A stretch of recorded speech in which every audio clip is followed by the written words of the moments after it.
নেপালের দুর্গম পাহাড়ি অরণ্যে ঢাকা হিমালয়ের ঢালে এমন এক মধু আছে যা রহস্যময়ী ও প্রাণঘাতী।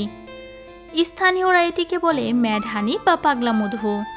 শতাব্দীর পর শতাব্দী ধরে গুরুং জনগোষ্ঠীর মানুষ এই মধু সংগ্রহ করে আসছে।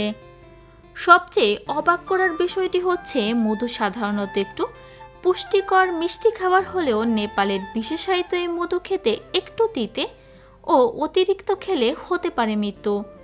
প্রশ্ন হচ্ছে, কি আছে ম্যাডহানিতে জানিয়ে বিশ্বজুড়ে এত আলোচনা? মূলত নেপালের হিমালয়ের ঢালে যখন রেডোড্রেনন নামের একটি ফুল ফোটে, তখন বিশ্বের সবচেয়ে বড় মৌমাছি অ্যাপিস ল্যাবেরিওসা সেই ফুলের মধু সংগ্রহ করে। আর এই ফুলেই লুকিয়ে থাকে গায়োটনিক্স নামের এক ধরনের নিউটোট্রনিক্স, যা থেকেই তৈরি হয় ম্যাডহানি। দেখতে রক্তিম, ঘন আর আঠালো এই মধু খেতে হালকা তিতা। আর এই মধুর সামান্য 2 চামচ খেয়ে মানুষ হারিয়ে যায় অন্য জগতে।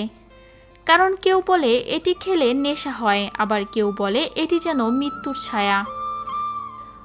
গুরুং জনগোষ্ঠীর পূর্বপুরুষেরা যখন এই মধু সংগ্রহে নামে, তখন যেন শুরু হয় এক ধরনের পবিত্র অভিযাত্রা। প্রথমেই পশু বলি দিয়ে দেবতার আশীর্বাদ কামনা করে থাকেন গুরুং জনগোষ্ঠী। তারপর বাঁশের তৈরি লম্বা লাঠি আর টাঙ্গ হাতে তারা উঠতে শুরু করেন খাড়া পাহাড়ে।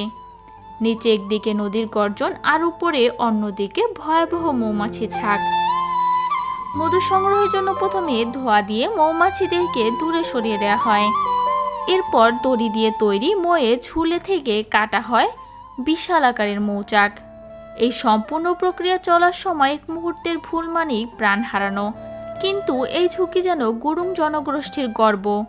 এই মধু এক সময় ছিল শুধু পাহাড়ি চিকিৎসার গোপন অস্ত্র।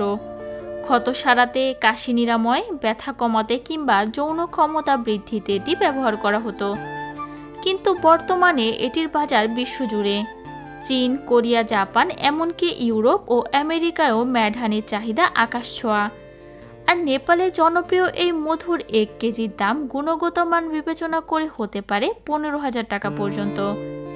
তবে এই মধু যতটা লোভনীয় ততটাই বিপজ্জনক। অতিরিক্ত মাত্রায় খেলে শুরু হয় মাথা ঘোরা, বমি, দৃষ্টি ঝাপসা হয়ে আসা, এমনকি হৃদযন্ত্র বন্ধ হয়ে ঘটতে পারে মৃত্যু। টেক্সাস হার্ট ইনস্টিটিউটের এক গবেষকের মতে অতিরিক্ত ম্যাডহানি খেলে রক্তচাপ নেমে যায় বিপজ্জনক মাত্রায়।